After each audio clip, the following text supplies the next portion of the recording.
You wanted to disappear, and you did. But the world is in trouble again. Don't play in the hero, Alex. All over the planet, crops are sick. No one can grow food. Within a year, there could be no way to sustain human life. We've all lost everything. Is that the reason to give up? Ancient African palm seed is the only plant alive today with proven immunity to the red rust. Those seeds are our only hope. You cannot run from your destiny, Tom. Those seeds do not leave this island. This is our beginning and the end of anyone who stands in our way. So he's just holding the seeds for ransom. The future of the world in this man's hands. Not if we get them first. I left home because I was confused between justice and revenge. And now? I want both.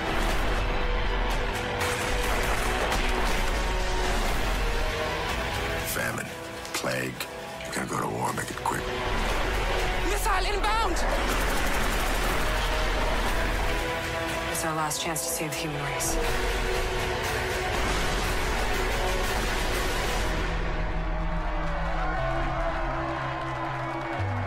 Seem pretty calm for a guy facing death.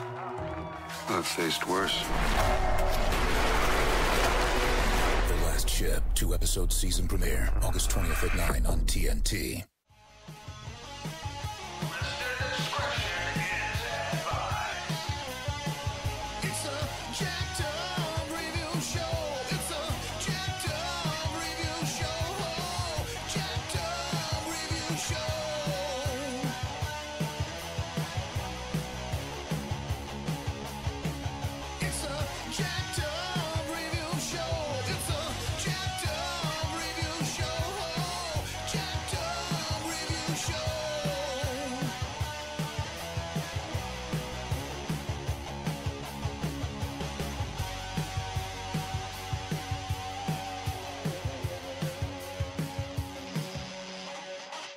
Long time coming. I just figured I'd get some other fans of that still popular cult show that was The Last Ship, and lo and behold, Ash Weathersby, who was behind one of the main Facebook groups, I reached back out to a year later, and I was like, hey, I know we might as well just sum up our favorite moments. Man, the show is still strong on Hulu. It lasted 5 years.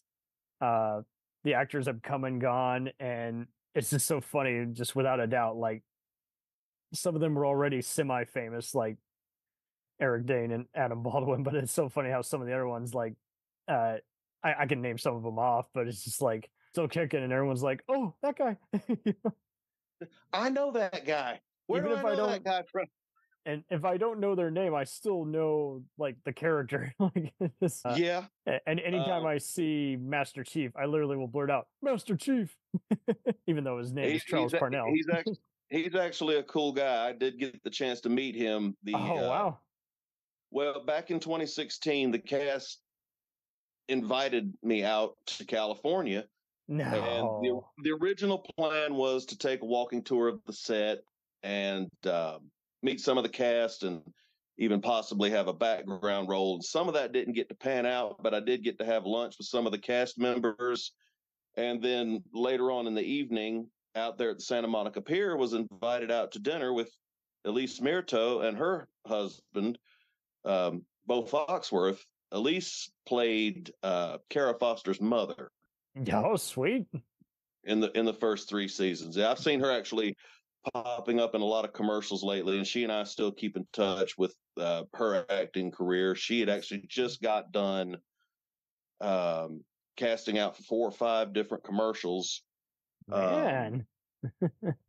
So it's kind of like the Bosch group, where people are just very involved, and some moderators keeping track and saying, hey, come on out, and we'll invite you to the set. Yeah. And in starting that group, my wife and my family and all will tell you I have a very Captain Kirk mentality. It's not that I don't like to lose. I don't lose. There you go. a small group of us were running a different group, and the group's leader did not like the direction we were taking it and removed us. I have been in those types of groups before. That's the unfortunate downside of Facebook. It's supposed to unite people, but so often, you know, bricks start being pelted, and you're like, well, how did we get here? What did we do?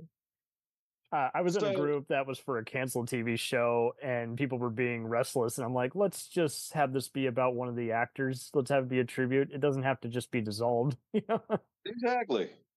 So I'm sorry you had that. That's always rough. We were all in a Facebook Messenger chat because I got the bright idea that if we were going to turn the group into a powerhouse, communication. Well, yes, communication constant that could be kept off of the page until we were in agreement and ready to drop something on the hey, what base. Do you think of this? Hey, should we do this? No, it's a committee. Yeah. Not to mention we were scattered out over 9 different time zones. We had a moderator. Makes a difference. Martine in Antwerp, Belgium. He's still a moderator in the group today. Or he's an admin, not moderator. Marianne Shreve. Marianne out in Australia. Hey. We had a few on the Eastern Seaboard. I take it they follow the career of Bryn Foster, the Aussie of the show. Yes, and he actually is still an active participant in this group. The show's been off the air for what, 4, 5, 6 years now. That's I think it's just because he kind of owes so much. Like, I mean, kind of. Both him and Imbar Lavi, just playing Israeli fighters, and then the fact that he's a martial artist, he's kind of the go-to B-movie action star. He just came out with like an action movie, and Imbar Lavi, same thing. Like I would see her in like some brief stuff, but that and Sons of Anarchy kind of made everyone say, "Hey, let's give her some more recurring roles." So I think it really was a big booster for everyone involved. Like everyone's playing against type. It wasn't just any other apocalyptic future war show, And the Captain Kirk is kind of, I think, the mentality of it also. Yeah, the captain goes out with a away team.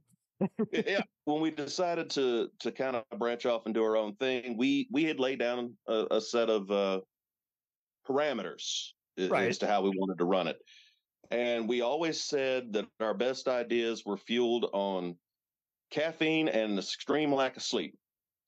But that's very particular.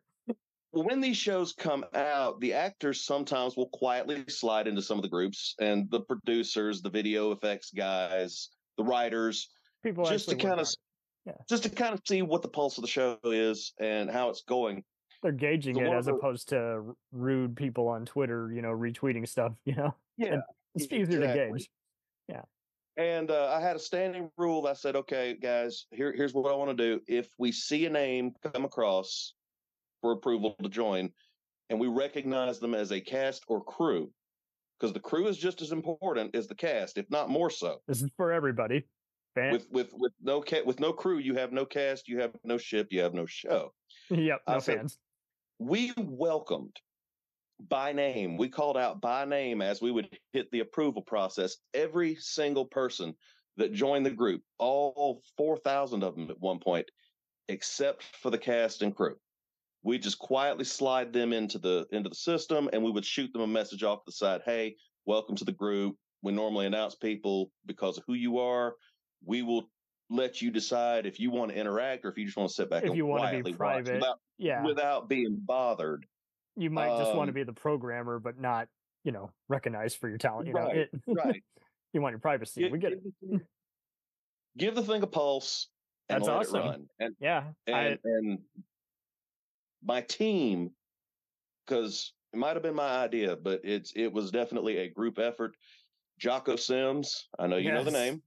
I loved it. I loved how the minute I saw the promos for like New Amsterdam, I'm like, okay, interested. I know that face. Mr. Sims' stars. He and Kevin Michael Martin would start dropping live video chats. Oh, lovely. Where they would do Q&As with just the members of our group. I think I joined in the second to last year, all the different Facebook groups, and I just loved the various memes and just predictions. It was very more civil as opposed to other ones, like, because there's plenty of other great groups I'm part of, but without fail, there's always like once a year someone somehow, despite even some of the shows that I'm in not even being political, we get in a political topic. I'm like, how did we get here? And then it goes to hell with like people saying, I hate this character. I'm like, what a great way to start a conversation. I hate this character. Okay. Why are you here? Yeah. Nothing constructive. Just, I hate this character. Okay. You want to tell those people this is not an airport. There's no need to announce your departure. Your departure begins now. The ship. But Jocko, while they were doing the last ship, Jocko and his mother actually had a live podcast. I forget this has been a couple of years now. You have to bear in mind, I forget what night of the week it was. 2018. Man, that's something. Just when that would have been taken off. It was called Apollo Night LA. And they reviewed indie and unsigned artists. But during the show's run, Jocko would actually bring cast members to sit in. It makes sense, yeah. He had Kevin Michael Martin in there. He had Eric Dane in there. And somehow or another, some of my crew dropped in a line to Jocko that my birthday was coming up on the night of one of their podcasts. And I want to say it happened to be the night that Kevin Michael Martin was on the show. Jocko called me out in the middle of the show. He told me to call in. So I got to hang on the phone with them for the entirety of their broadcast. Man. And there was a night that Eric Dane was there. So it was more of like an internet radio kind of show. Yeah. And nice. And Eric Dane was going to be there, so we dropped that in the group with the link to the podcast. Hey, this is your chance. Call in and talk to Captain Chandler. Do it. I want to say he said they had somewhere upwards of 200 phone calls come through in an hour and 15-minute long show. People just didn't even have time to talk to him, just wanted to drop a note. And I guess how I knew we had made it as a group was right at the middle of season 3, I got contacted by some of the VFX team. Oh, lovely. And I want to say it was for 4th of July. They themselves had made a custom banner for the DDG 151 group on Facebook. Sweet. And they said, this is for you, for your participation. We would love to see you display this on the top of your screen. I'm like, oh, cool. Are they doing this for everybody? No, just us 4,000 crazy people. Man. And so it was kind of cool to keep getting called out by these people. I'm still friends with some of these people. That's lovely. What was the company that did the effects? I didn't recognize any particular names attached to that one. I would be at a total loss. But it was pretty good. Like, it wasn't WIDA or ILM level, but it was still pretty like digital domain kind of cool stuff. Yeah.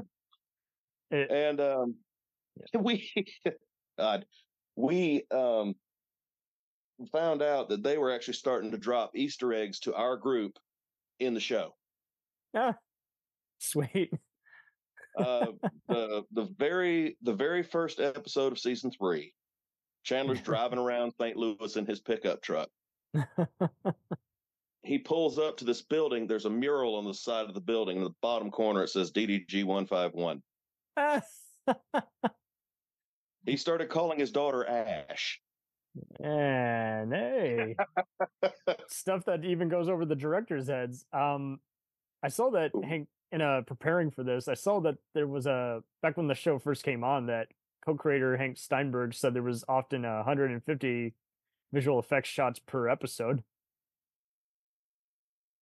Yeah, so, I mean, and you got that's the cool that they're effects. calling out to you, saying, "Hey, see what did." You got the visual effects. You've got some green screen, but then you've got what they determined was the coolest thing was when they would go down to San Diego and film on the actual ship with the actual live Navy sailors as background extras. San Diego, yeah. Very nice. And for the life of me, I cannot remember the names of the ships that they used, but I believe it was Eric Dane that was quoted as saying the thing that shocked him the most was how young the crew of the ship was. Yeah, I knew there was a. I used to see the guy who was his stand-in post on Facebook once in a while. He had done like a bunch of other like character actor work, and he was getting like making ridiculous great money, being the stand-in. And he would joke how Eric would give him some off-color nicknames, but hey, I think he said it was pretty fun. Now, Kevin Michael Martin was definitely the cut up of the group. Oh, he was. You got him and Jocko Sims together, and it was pure mayhem. Oh wow! Yeah, I know because they often get like beat up every other episode, so I don't know if it's just he lost a leg for God's sakes. Let him have fun. Yeah, that's right. He does lose a leg. Oh man. So what was your take on the show? You said you said you watched the show from the beginning, but you didn't jump into social media until a couple of seasons in. I've been on social media forever, but like I think I saw there was a group, I think by the third season, I think, and it was pretty fun. Like everybody would like casually like recommend each other what's another fun apocalyptic show that you like Revolution or Jericho, and yep. There was some crossover. We would see some crew members who had worked on like NCIS and actors and similar concepts that were compared to shows like 24. So that was kind of fun. I know Emerson Brooks is a pretty prolific voice actor. He plays the Admiral,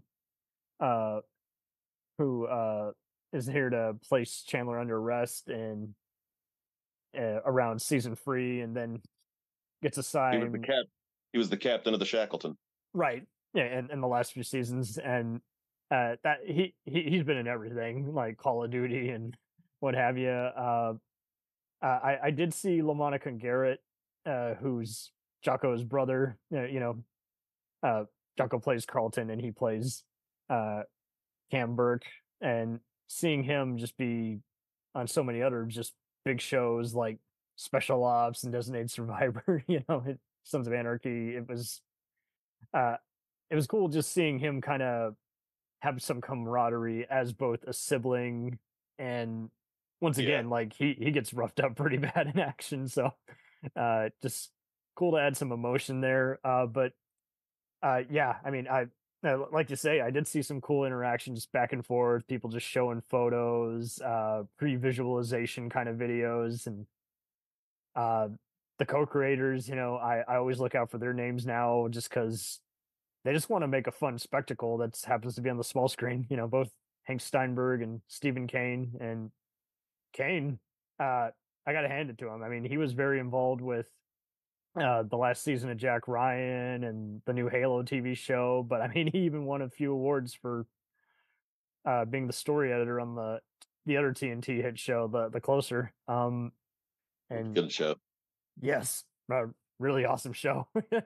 And kind of like The Last Ship, there's a lot of people who've seen it, but not everyone really talks about it. And I don't know why it is. I think it's just some shows just kick your butt. They're just like, that was awesome, and then you move on.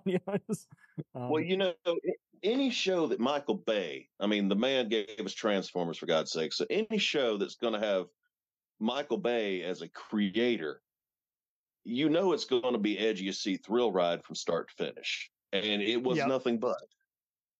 And I don't know why, as some people were hesitant. I'm like, for God's sakes, this is kind of more like earlier blockbusters he's done, like Armageddon and The Rock.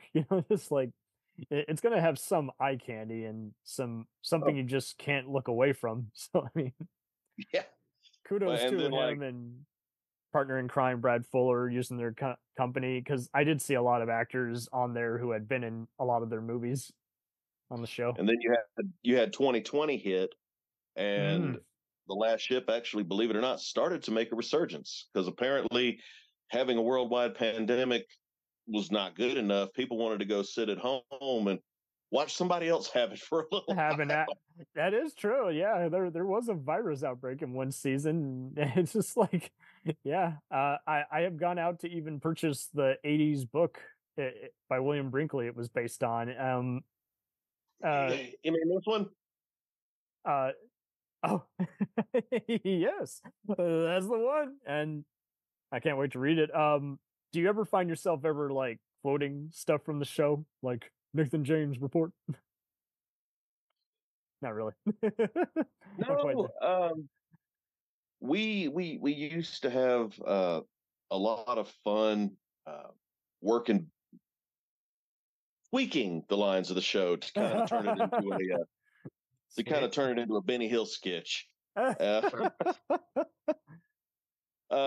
of of course, one of the classic lines from Welcome to Gitmo is when Eric Dane is in code talking to the ship while he's face to face with the terrorists, and right as Slattery pulls the trigger, they don't know what he's saying. We don't know what he's saying. He just looks at him and says, "There's one thing that'll never change: we don't negotiate with terrorists." Yeah, boom.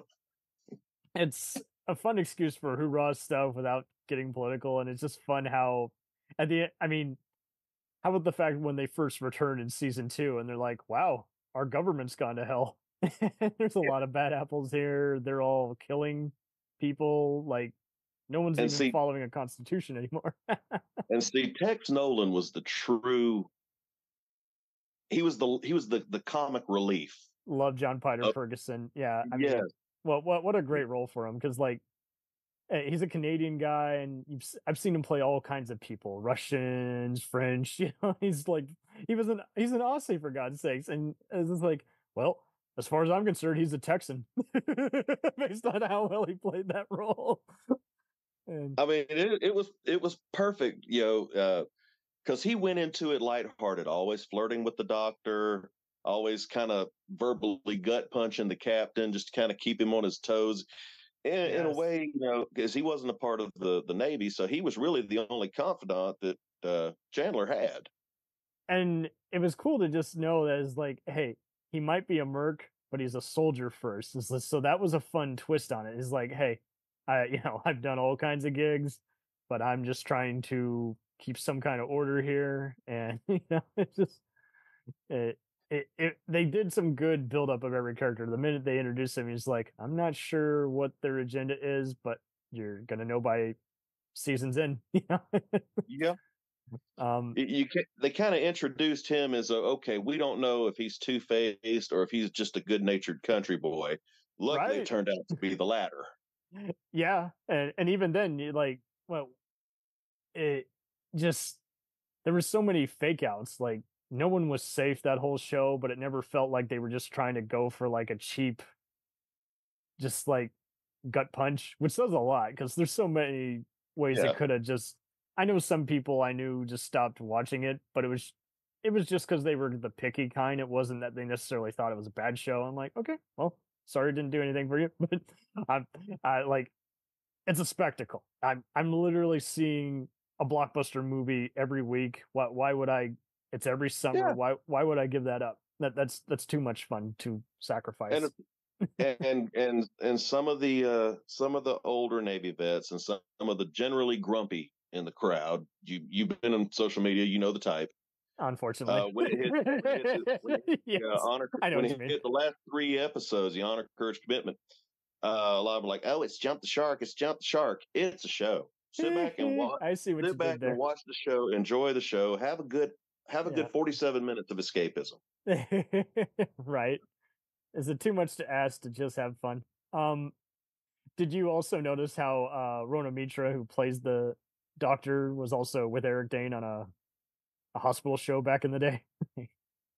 No, I must have missed that one. Yeah, it was Gideon's Crossing, but it was kind of interesting because it actually crossed over with The Practice, which coincidentally she was also part of the cast of in the. Yes, she was. Okay. Boston Legal, but yeah, for my mother, that was the first role she had seen her in. So then she sees me watching shows like The Practice and Strike Back, and she's like, "Oh, Doctor from Last Ship." So it is kind of it's a reasonable blockbuster show to where it's like, whether you consider it high or low brow, it entertained you. You recognize it. You thought the actors had kick-ass roles. And the actors and the actresses, like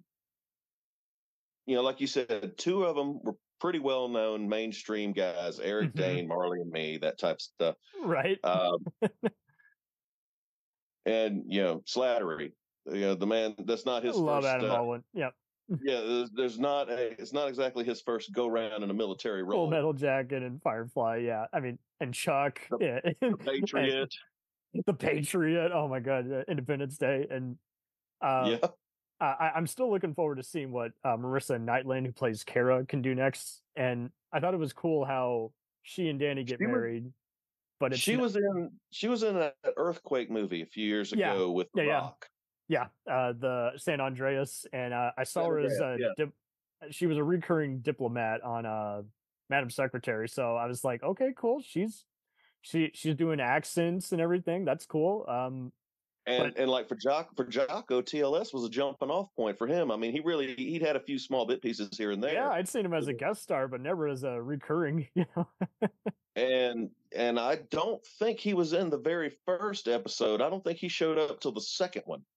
I think you're right. Yeah, I think. But then he became mainstream after that, and then New Amsterdam took off. And Charles Parnell, he had done a lot, but what's so funny, when Last Ship took off, we were visiting my grandfather at his military retirement home, and next thing you know, we see a bunch of funny ads, and Master Chief keeps appearing in these ads, and my mother and I like, that guy. We start pointing at the screen. Was it Cricket Mobile? Yes, the cell phone? He's jumping around, and it looks like he's on a helicopter saying the most ridiculous thing with a straight face, and you're like, that is amazing. I love this dude. And then it was a cool slap in the face when the new Top Gun came out, and he was an officer in that ad as well. He's been in Transformers. He's been in every other Bruckheimer, Michael Bay production since. So I applaud him. Max Hernandez, who played Doc Rios, was another one. I think he had like bit parts on the Marvel Cinematic Universe as one of the agents, and I was just like, see, but this is cool here because he's playing a more vulnerable role as opposed to just a suit, And the guy who played the first president of the United States, the one that rescued. Oh yes, man. Did you know at one point in his life he was the illegitimate son of George Devereaux and the Golden Girls? What? There's actually a Golden Girls episode where this young kid shows up on Blanche's doorstep looking for George Devereaux, and apparently old George flew out to Texas, had an affair, and the son was the result. And if you look at him, it's the TLS president of the United States. Oh, that's right. Yeah, Mark Moses. Yeah. Yeah. See, he's been in so many just edgy movies. Whenever you see him, you're just like, that face. He could go either way. He could be a bad apple, or he could be a cool guy. And back when they used to have the Sci-Fi Network, he used to be in all kinds of those made for Sci-Fi Network movies. He would just show up in every single one of them. A very invaluable character actor, but given it all more than the source material oftentimes. You might remember him in Platoon. He's the one hotshot poster boy, so to speak, and he gets the grenade death at the very end. Yes. And he thinks he's cool and all, and you're like, nah, dude, this is a bad plan from beginning to end. Why are you going along with this? So the most interaction I've ever had was with Andy Tran. Was one of the Asian guys, often loading up the torpedoes. Yeah. I believe he was also primarily responsible for repairing the damage to the James. Yeah, they kind of gave him engineering and Star Trek kind of role here, and just really awesome kind of had a full episode in the episode of We'll Get There when they got stranded at sea when the fresh water failed. He did good on it, and I loved how they did a tribute to him in one of the final season 5 episodes. It was kind of a part clip show in a way, and I know he's also does like some martial arts and other indie acting, but I'd like to see him do more. Oh yeah, because like you say, he was intense. Like much like the Doctor, they were keeping it up and running, but it was cool how they also kept going in unusual directions. Like who's going to be the MVP next? and the villains, like, sometimes they didn't get their comeuppance. Like Peter Weller's mad scientist guy, he just flat out got away. And And who would have thought Eric Dane would have gone up against RoboCop and that's not the thing too. Like Peter Weller and won? He had to go against one of the robots, but I mean, yeah. Any show Weller's on, he often directs a bunch of episodes. So I mean, it was kind of cool to just see him just still getting work, and it takes you the whole season for him to realize he's just talking to himself. I'm ashamed to admit that I was about 6 episodes into that season before I realized, all right, this man's motor's running, but there's nobody behind the wheel. I fell for it too, and usually I'm good at it. I've seen too many movies, and it's like, and then slowly when I did writing, it was good writing, and way bigger than you expect for a summer blockbuster show. But then they're just like those little small moments. You're like, wait a second, he's not in the last frame, and it's clearly not an error. It's clearly they're hinting at us. Oh well, what do you know? He's been talking to himself. And then you go back and rewatch that first season, and it's like from the get go, you're going, "Why did I not notice this? Why did I not notice this the first go around?" We were so distracted by everything hitting the fan, I think, and then but kudos to him. I mean, they had Jonathan Mostow direct the pilot. He's done all kinds of spectacles, like Terminator 3 and Breakdown with Kurt Russell. This was the first thing I saw Jodie Turner-Smith in. She plays Sergeant Azima in the final season. Yes. A lot of the villains, major and minor. Oh yeah. You go back and you look, and they've played sometimes guest parts or bit parts for years, and you're like, that's where I know that person from. Do you remember the acting president, or not the acting president? I guess she would have been the acting mayor of was it Baltimore that they sailed into? No, it was Virginia. Oh yeah, Virginia. Yeah. She was actually a Trek alumni. She was a Star Trek alumni. She played in Star Trek First Contact. Looking up Urban Delgado. Her character name in First Contact was Lily. Oh, Lily. Oh yes, yeah. Alfred Woodard. Yeah. She, you go back, look through her IMDb. She's been through a lot of stuff. Yeah. But she played what I call a desperate villain.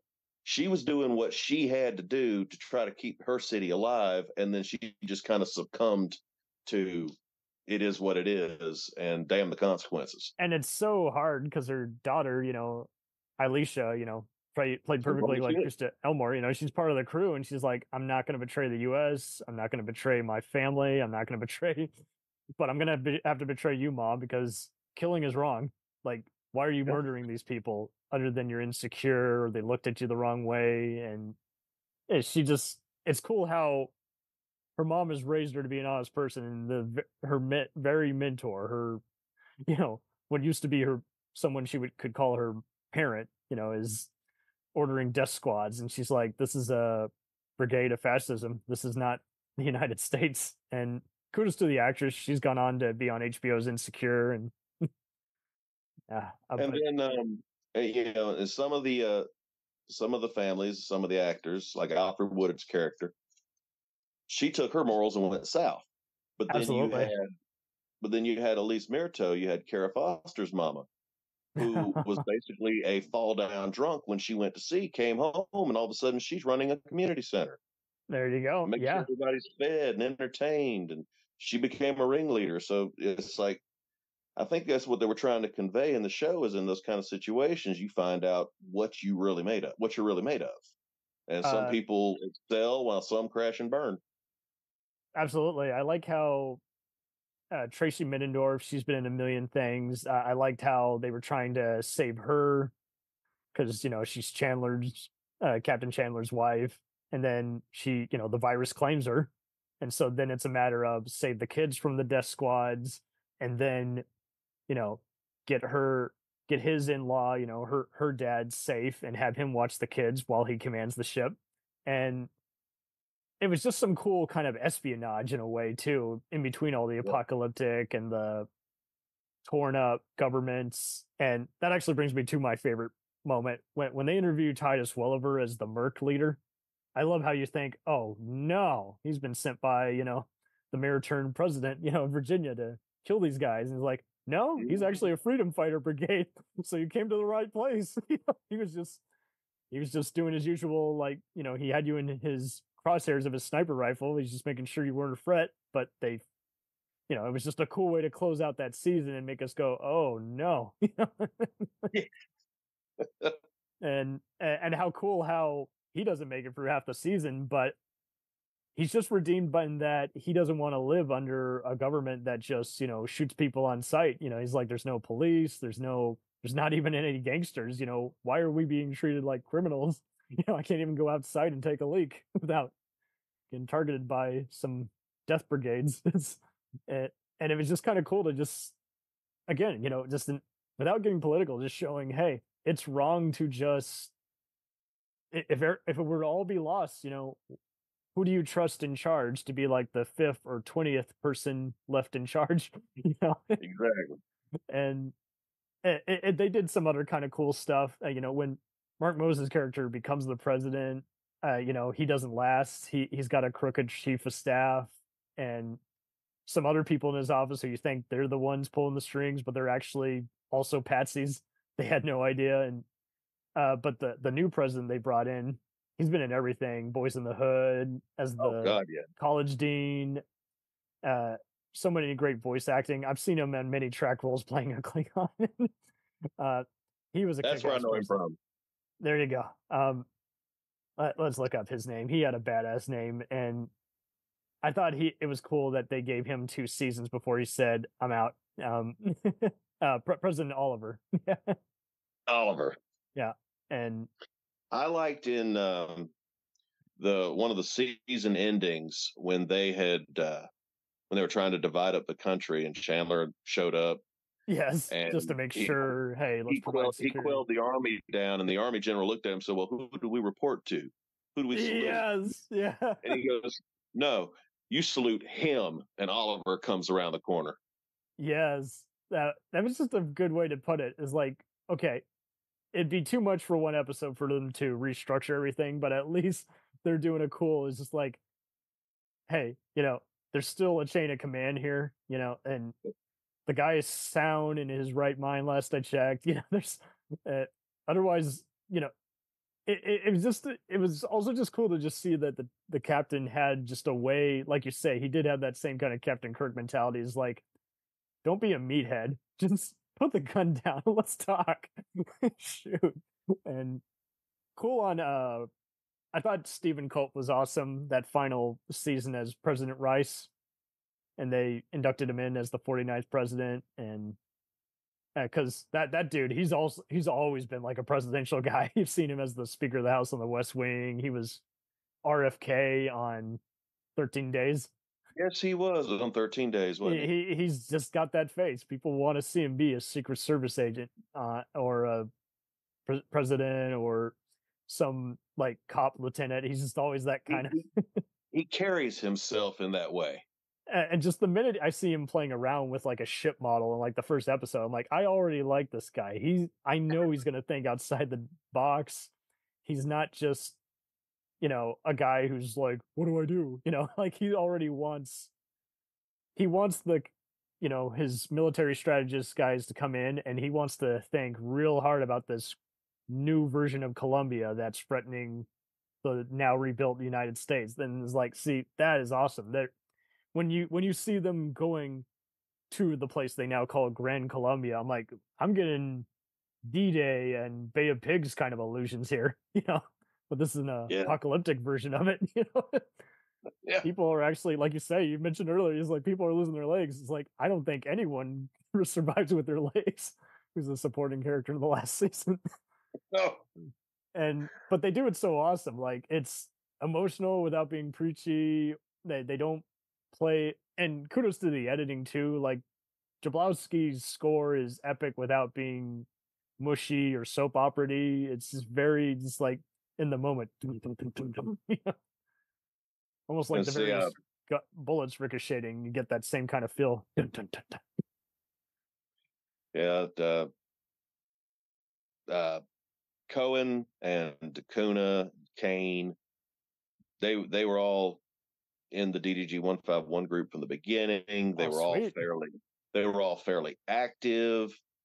I had the honor of dragging all three of them into my administration chat for the very last episode airing. And Lovely. I was told on the last episode, we have a surprise for the fans, and most of the fans are in your group. I'm like, okay. They started, as they were getting ready to pull Chandler out the water after the James went down, they started rolling the end credits, and it said the cast and crew of The Last Ship wish to thank its fans, and listed 30 pages of just names of fans, and about 90% of them was people in my damn group. Man. But it was so cool that they, the fans kind of, because it's a summer show, it's a summer blockbuster. Yeah, it's 10 that's when they're episodes. active. They want to go to their people who are also watching it. It's somewhere between 10 and 13 episodes, and then it disappears for 9 months. So at that point, it's up to the fans to try and keep the cast and crew energized so that they get pumped up when they come back. You feed off of each other. So I thought that was cool that they basically gave a shout out to as many of the fans as they could. But as it went off the air. That's really neat. And because it's so hard to just, I think in a post Game of Thrones, Walking Dead, it seemed like for a while everyone was looking at the negatives. Oh, my neighbor or my friend or my family relative, on Facebook just spoiled my favorite show for me. I'm like, well, just go to a group, talk about it. And no one's going to spoil anything. You'll be caught up before you know it. Yeah, it was pretty straightforward. And kudos to also just that's neat to know that the actors would still be involved. It wasn't just, oh, I'm no longer on the show, therefore I cut contact. Yeah. And kudos to especially when they had Nes Bautista, who I knew for doing the theme song for TV's The Shield. He was like a musician before he was an actor. He played Cruz, and I remember he got killed in one of the final seasons. I'm like, but even though he was always kind of like the fifth or sixth guy out there, he had so much to do, and I think that's what was cool. No one felt like a plot device or whatever the plot demands. And kudos to Paul James, who played Michael O'Connor. He was also one of the other engineers, and he had a tragic death in season 4, where he gets killed by some of the other traders on board. But it was all often cool how half the time he was working with the other guys, coming up with strategy plans, how to get the ships back up and running. And kudos to all the writers who had to just come up with this stuff. It's like, how are we going to film it? How are we going to do it? It'd be cool to know if they asked some other like Navy guys, like, hey, what do you do with the MiG? I can kind of answer that one for you too. Oh, sweet. When they would go and they would film for anywhere between 3 days and 3 weeks in San Diego, the writing team went with them.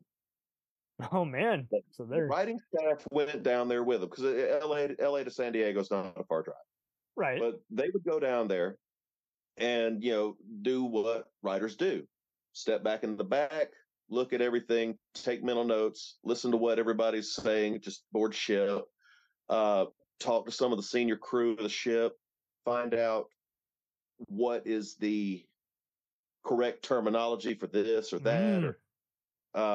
So there was no miscommunication or getting mad at a director not filming what you imagined. It was when Travis Van Winkle's character in season 1 came back on the ship and started exhibiting symptoms, and they announced Circle William on the ship. Right. That's awesome. That was from the actual XO of the USS Dewey, if I remember correctly. Oh man. He told us that in that situation, this is what we would do. This is what we would announce. These are the steps we would go through to secure the ship. Here's the prevention to stop a virus spread or do a lockdown. And because they had active Navy participation, Mm. You know, what I understand is the military will assist in funding of a show as long as the military is portrayed in a positive and realistic light. Right. It can't be like A Few Good Men or something where one of them's the bad guy. But they let them use 3 different Arleigh Burke-class destroyers docked in San Diego as a backdrop for the fictional Nathan James. Mm. So, if you're having that kind of cooperation, in the second season, they intercepted a message from SecNav. That's right. Yes. If you take a good close look at that, that was the actual, at the time, actual Secretary of our United States Navy. Oh, man. That actually was SecNav in 2015. Damn. They got him on the show.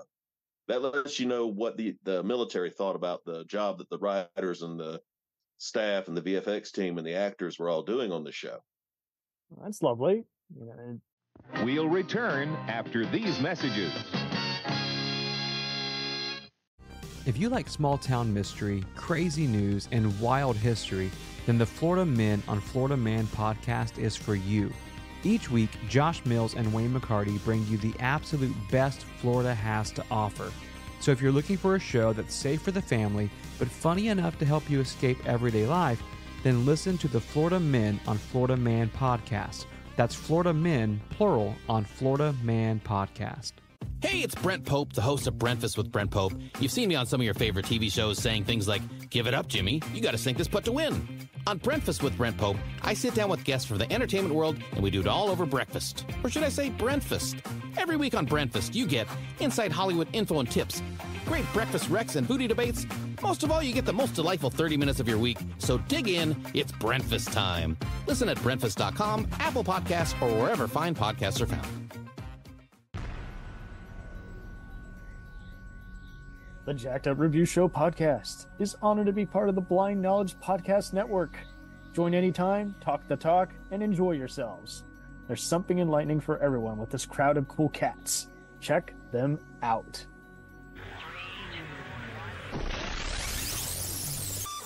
Often you didn't see any flag waving really. It was just often like near the end. It's like, okay, we captured the place, so now we're raising the flag. You know?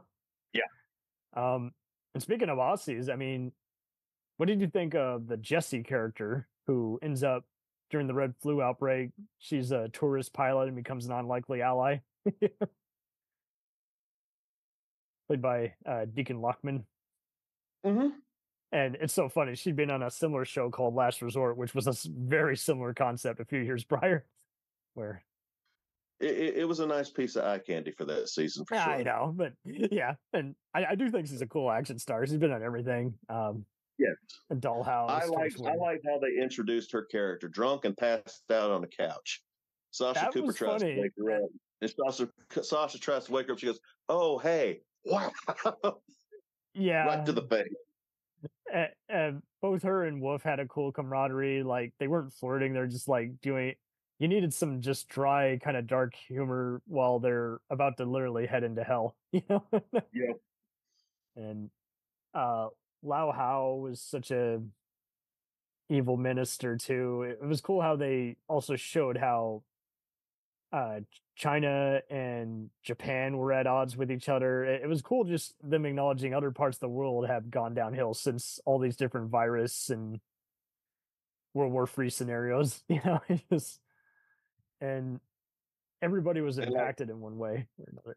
And like when I was talking about like the Navy terminology that they use that they got correct, the start of season 5, where the Nathan James has basically become the SS Minnow, and it's taking passengers out for a cruise around the harbor, and it just happens to be out of the harbor when the South American fighter jets fly over, and Chandler looked dead up and said, "Their wings are dirty." That's key for he's got full armament under his plane. Oh, nice. See, and that goes over our head unless we know the inside scoop, but that's awesome. So I guess that's why it spoke so much to actual vets and active recruits. You're like, see, at least they're doing more than just training your actors to represent a character. It feels like they care. I talk with Emerson Brooks and Faye Masterson pretty regularly. Oh, lovely. And nice guys. And I told them at the start of season 4, I ended up enlisting in the Guard. Whoa. Hey, yeah. Look at you. I went in and put 2 years in, and Emerson Brooks said, I'm not in any kind of shape for that. Good luck to you, buddy. Hey, at least he's honest. Very nice. But yeah, what else has Faye done? I know you've been mentioning her since the beginning of the episode, and I forgot. Yeah, she's she is a British actress. Yeah, she was in. I think she lives in British Vancouver now. I believe. So she's like British Canadian. Oh, okay. And I always loved how she would announce every other. She was in a Chevy Chase movie. Cops and Robertsons. That's right. Robertsons. Yes. Yeah. As a teenager, she was in Eyes Wide Shut, I think. Oh wait, it's you're right. Both that and the 50 Shades movies. Jesus. Yeah, she played the receptionist in the 50 Shades movie.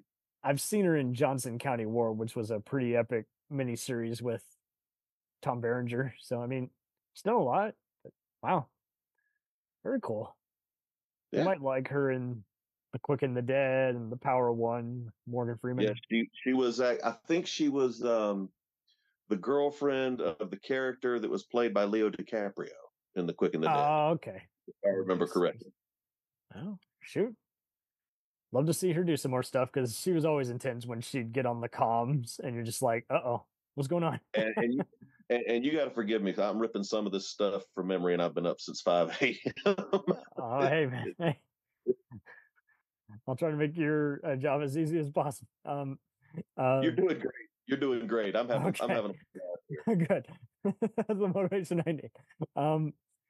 Yeah, I mean, but it's so true. I mean, like they just picked from more than just the cream of the crop. Like they just picked guys who've been everywhere, and you felt like it was more than just they trained a bunch of semi-knowns and unknowns to do a boot camp. It was just also cool just seeing them kind of do more than just, like, the camera was also just like in your face. Like it was never just, let's do a tracking shot that every show does, or film an explosion here. And like half the time, like I couldn't tell what was a closed off set versus are they actually filming on an island. You know, every episode was so intense. And it's a lot of fun because the transitions that they do, they're walking down a P-way passageway, internal hallway in the ship. Yeah. Depending on how big the door frame is, depends on whether or not they were on the set or on the actual ship. The set, they had to make the P-ways a little bit wider because the camera wouldn't fit through. I bet. Yeah. It's one of those deals where if you haven't dealt with one of those shin-knocking passageways, you wouldn't notice the difference. But if they're on the outside of the ship and they're walking around, like the We'll Get There episode, when they're firing the parachutes in the air to give the ship a little bit of power and propulsion, right up until it backs off to CGI with the parachutes popping up, when they're grabbing the shoot guns and they're lining up to shoot, they're on the Dewey. Gotcha. That's San Diego. And then it cuts to CGI of the parachutes popping up. Then it cuts down to the engine room, which was on the set at the Culver City Studios. Man, look at you go. And obviously they've shared some insight, but yeah, no, that is a good point, because you'd see some shows where you can tell they're reusing the set that was like a prison on the last episode, and it's now the interrogation room. And here, yeah, you know, unless you have seen like every frame of the set or visited it, you're really not going to know. But then when, like you say, you break it down, you're like, that makes sense why that's done here versus there. That there's a reason for everything. We don't often know how the sausage is made. Which is why I'm glad my little group had the VFX guys in it. Totally. And I got to get a little bit extra insight. And they're being helpful as opposed to just, hey, you know, let me wreck the illusion for you, and just talk the talk. And you had to bring up Travis Van Winkle as Danny's character. You know, I've seen him in just so many things. A few hysterical college comedies, and he was recently on the Arnold Schwarzenegger Netflix show that was a lot of fun. So I think he's found his bread and butter. He can be either the handsome guy or he can be and he the was action hero. actually there was a goofy spoof movie they made years ago. They ripped on the 300. It was called Meet the Spartans. Oh my goodness, my brother saw that in theaters. He was in it's horrible. I mean, I bet it's horrible, but he was in it. But he just has that look where you're just like, this guy's he could either be a jock or he could be a serious everyday guy. I don't know what he's gonna do. You know, if you really want to have some fun. Totally. While they were shooting The Last Ship, I think they had a hiatus during Eric Dane's personal issues. He had to step back a little bit, so they put filming on hold. So, I don't know. Hallmark Channel made one of their infamous Christmas movies. He is definitely in a bunch of those. Wasn't he in that with the Sasha actress? Yes. Yes. I remember. And to add to the weirdness of it, she was in real life 3 months pregnant filming that show. Oh Lord. So you never know. You never know where they're going to pop up. You know, my wife jokingly, when Christmas time rolls around, my wife jokingly is like, "Do you want to watch your Last Ship Christmas movie?"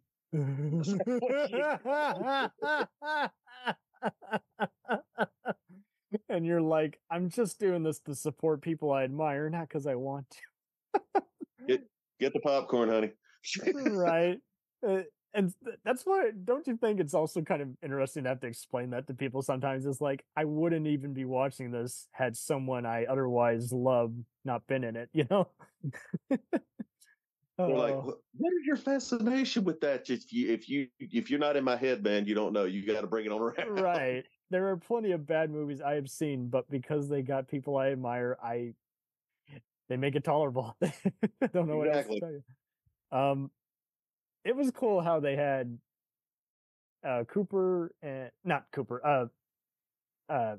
His character was Danny. I liked how he got married to Kara, and they still gave her something to do. She's working basically at what's the new Pentagon, basically. And I liked how he had some cool camaraderie with Sasha, who was, played by Bridget Regan. And, that's another gal. She's got a brief part in John Wick, and she's been on Jane the Virgin and some other shows. And it was kind of cool how she's had her moment in the sun to do some other comedy and tough gal roles. But what a cool role for her. Like, she, because of her espionage and working in China, she knows all these different languages. And it was also cool how she was basically the girlfriend of the captain. But once again, it was never, we just got to get everyone hooked up just for the hell of it. And it's like, no, it's just you speak my language, I understand you, I like you, you like me. It's not, you're just trying to get in bed just for the sake of plot.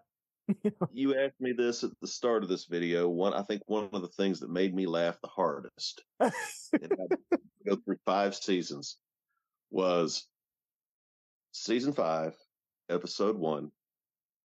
Nathan James is basically a tour ship. They have the cardboard cutout of Captain Chandler, and he is physically standing next to it. And this touristy looking couple runs up. Can we get a picture? And he says, well, yes, ma'am. They throw him their camera and go stand by the cardboard cutout. And he's just looking at the camera, looking at them like, yeah. It was they had some like little small just gotcha moments where you're like, I wouldn't know how to take that when the world's, just been rebuilt. Never expected in my life to be a poster boy, but here I am. Yeah, it was just fun. It felt like a Tom Clancy movie, just all this nonstop tension. But never clueless, never mindless. It felt like a little bit of Hunt for Red October was in there. Oh yes, especially the submarine. A little bit of Jack Ryan, a little bit of James Bond. Mm-hmm. Jason Bourne, yeah. Yeah. Especially the fight scenes. But Yeah, I mean, kudos to him for just it just felt just so natural, and like you say, it's so much work, and people are sharing again how the factory is put together and all, but what a cool way to incorporate all these different cultures, all these different people, and without it being like a cheesy kind of A-team kind of show. It's like, no, these guys are all together, they're all in it to win it, and they got all these different backup plans. We're not going to stop, rebuild the world overnight, but there's a cool breather room in between each season. It's like, okay, we got this threat, and then at the end of this season, we're going to somehow rebuild, and we're rebuilding off screen, but now there's this other tyrant who's in control, and we're not sure how to deal with him. All going to happen off screen, and it's a team effort on one of those ships, from the CO on down to the guy with the Cadillac. That was what was cool too. It was kind of like Star Trek. It's like, I don't know. If you don't know what a Navy Cadillac is, if somebody offers you the keys to one, don't take it. But those are what are called mop buckets for those who don't know. Yes. I'm not going to keep them in suspense. The show itself kind of had the same support system and structure that an actual Navy ship would do.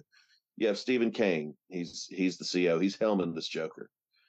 Everybody worked in concert together. They had the best of the best for writing, editing, graphics. They had the backing of the U.S. Navy. They assembled what, in my eyes, is probably one of the finest casts that could represent the TV show and the military as a whole. And they pulled it off for 5 years on a TV show. They made movie effects on a TV show budget. Absolutely. And kudos to them for changing it up, but not in a forced kind of way. Like any other show that had done it before would have probably fallen victim to, we got to lock someone up in the brig, like that would have gone old fast, because we've seen it done for years on, Battlestar Galactica and what have you. It's like, and every other military movie. And that was cool how they only had that, like a few frets of that, but that was not the whole essence of a season. Locking Quincy in his cabin after he tried to kill the ship. Yeah, it was pretty much to end an ongoing thing, but it wasn't the only solution. It wasn't a measuring contest for every character. It was often just more, the enemy is bigger than I imagine. I'm going to need a serious battle plan to combat this, and it's going to take 10 episodes, but yeah, no, that's true too. Like they would, that is cool to know that, again, anyone who guest directed an episode, it was often one where someone's out in the field, the producers are there. It's not just, and kudos to also just the plot twist. They were never just so open-ended where you're like, what did so-and-so intend by that last moment? I don't know, just make anything up and we'll, re-edit it if it doesn't make sense in post. It's just clear and concise communication. And kudos too for also, like, every epidemic or growing military force that they encountered, it just always is one of those, you're like, oh, Lord Almighty, how do you even begin to assess this threat? Like that's and they made it so digestible for us, the viewer. The characters had something to say instead of yes sir, no sir. They were actually, you felt like they were actually breathing instead of just, pretty boy who's gonna kick some ass later. I do want to, because you've been gracious with your time and accommodating to try and get this set up. Yes, I do want to give you a little insight into the show, and you have to forgive me. I kind of keep dropping back into my Facebook group because okay, I kind of watched the special effects and the behind the scenes stuff from the social media standpoint. I said I'd never let this man die. So we had a member in our group. His name was Tom Richardson. He was a sergeant in the Army in Vietnam. And this is where the DDG 151 group kind of got a little strange. He was in stage 4 cancer. Oh man. He was 64 years old. He was in stage 4 cancer, lung, liver, and spleen.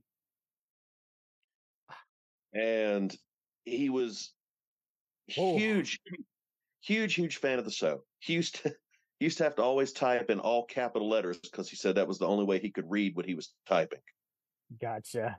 And he used to get in there because the camaraderie in the group, plus the camaraderie of this written into the show, made him feel like the part of him that he never thought he would ever revisit.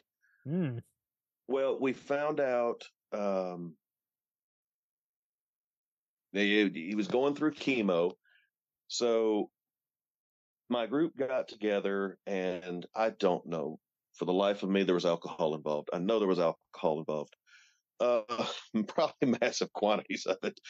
But we ended up mailing him, and this was coming from all over the globe.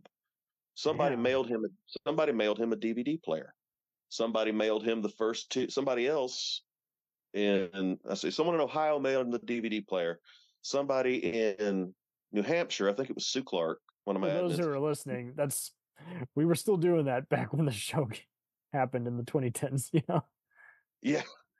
And somebody had mailed him the first 2 seasons of the Last Ship on DVD, so he could have something to do while he was going through chemo.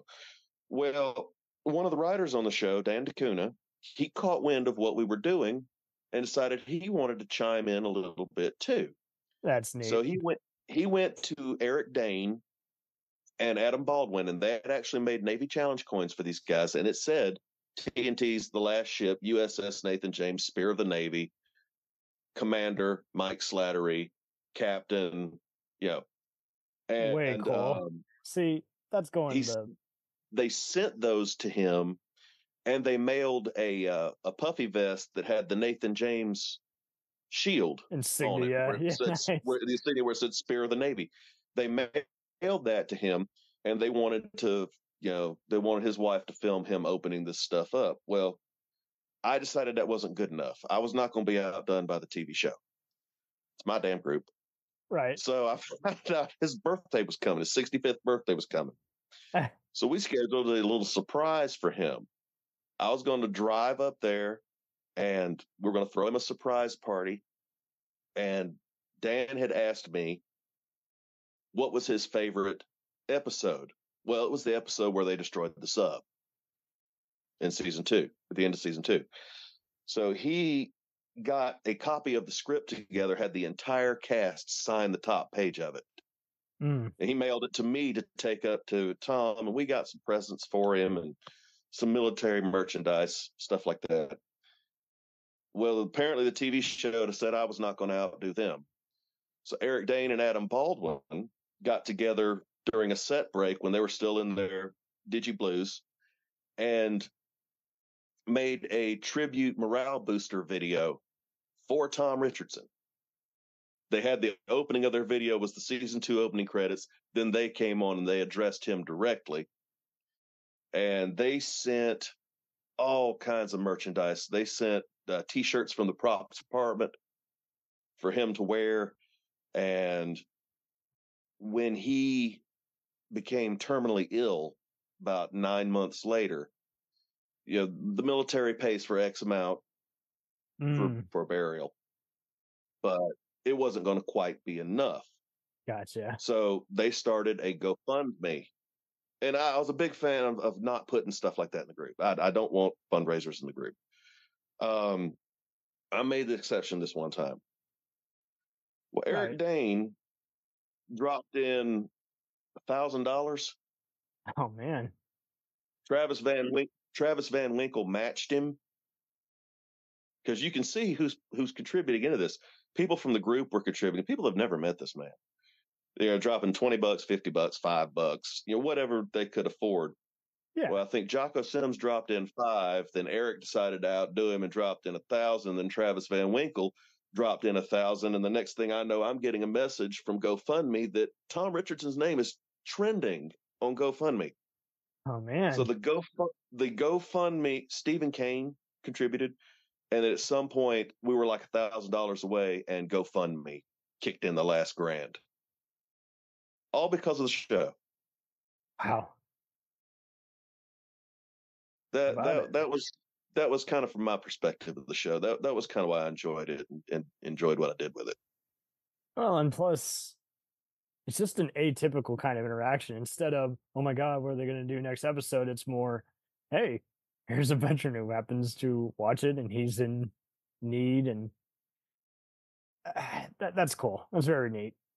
Very unique. And in season 3, they run it together now. Yeah. No, 4. 3 was China. So in season 4, no, it was season 3. Sorry, it's late. Either way. In season 3, Kara was going to meet somebody at an abandoned gas station. Mm-hmm. Well, there's supposed to be these 2 thugs that are going to come there and kill her. Yeah, well, that's right. They didn't get named, but they did name one of those characters in the script, Tom Richardson. Jeez, how about that? So that was their way of sending that man out in style. That's cool. And that's why I say that was a stellar cast and an amazing behind the scenes team. I mean, for this, especially if they're paying attention to all these things and they're sneaking in, they're still making time for Easter eggs and other stuff. You know, they had a lot of fun with us, and we had a lot of fun with them in return. It was a total blast. I started to say I'd do it again, but it was actually very exhausting. Oh, I imagine. But kudos to him, because by getting all that military prep, plausible, I think that's why it was easy for people to buy into the concept too, instead of, hey, and what, even though you often saw, Eric on the poster, the show was just carried by just the overall premise, I think, versus who's the star, Yeah. Whoever the star was depended on what was happening that episode. Even these famous character actors who are dynamite and everything, playing the presidents, they're there just kind of more as like a special guest star, they're in everything. So I mean, it was more just like, hey, we're gonna give it our all, and it's TNT, so we respect it and everything. We're not phoning it in like you say, like it were a Lifetime or Hallmark thing, And you need that rapport. You really do, instead of, hey, this is a cheapie in Canada or Atlanta and we're going to be done in, 2 weeks. Yeah. Oh, I'm not going to know anyone's name, who the guy at Craft Services was. It didn't matter. And what cool memories, though, too. I mean, man. Yeah, I say you're unlocking a lot of stuff that I hadn't thought about in a while. Well, trust me, dude, like, I see so many people who they like to dispose of something once they see it. Like, it doesn't matter. I'm like, if it's a so-called great show, you're putting in your top 10, why are you not revisiting it? Maybe it wasn't that good. Maybe it was a one-timer. And I mean, I did end up accidentally re-seeing some episodes just because, sometimes my digital video recorder, DVR for those who still have cable, would crap out on me, and it didn't matter. Like, I'd still sit down and be like, oh, okay. And I saw one episode out of order, I'm going back and seeing the other episode, and then I'm seeing this again. Like, it really was the perfect kind of comfort food. And yeah, I mean, people are seeing these other shows that are like Psych or Suits that are taking off on streaming, and I think it's only natural because people liked working on those shows. People who've seen them like rewatching them, and people who are now just introduced to it. It only makes sense to put it on streaming. Exactly. But everyone likes to look for drama or clickbait, and it's like, let's not. We already got enough drama in our life. Why do I need to know about? You walk outside if you want drama. Yeah, I already know about these 2 other A-listers who couldn't stand each other, but at the end of the day, I'm gonna still see their movies. So what does it matter? I don't. But it is TNT. They know drama. They know drama. See, that's what I think it was also. It was the right network, too. It's just like you'd see this and you'd see one of their wacky comedy shows, and I got into Rizzoli Isles like about 3 years ago, and see, that was one. I'm like, I'm glad I could finally see it on streaming, because I wanted to see it from the start, but TNT, they somehow had a way of, instead of waiting for syndication or what have you, they just kind of had, if you missed it, they still encouraged you to check out the DVD, and you're like, oh, I will. That looks like a binge. Rental stores were about to shut down, and it was kind of that same kind of deal where it was like, just collect the DVD, just collect the whole set, you'll rewatch it. I'm going to go ahead and I'm going to cut you loose for tonight, I think. Yes. I've got to get to bed. Okay. It's been a delight having you on the show. And for those who didn't see it back in the day, you had no idea what you missed. Just seeing it on demand and seeing everyone tease the next episode, it was unlike anything else at that time in the 2010s. So this has been such a delight, Ash, having you on here, buddy. And I'll let you know when the episode drops. Outstanding. Great trivia night. And Godspeed, soldier. Carry on. Carry on. Master Chief.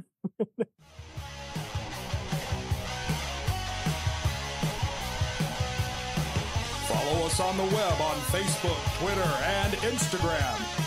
The podcast is available on Podbean, Spotify, iHeartRadio, Anchor, Apple, and anywhere else podcasts are available. Feel free to review our show and leave comments on any of those sites. Thanks a million for listening. It's a jacked up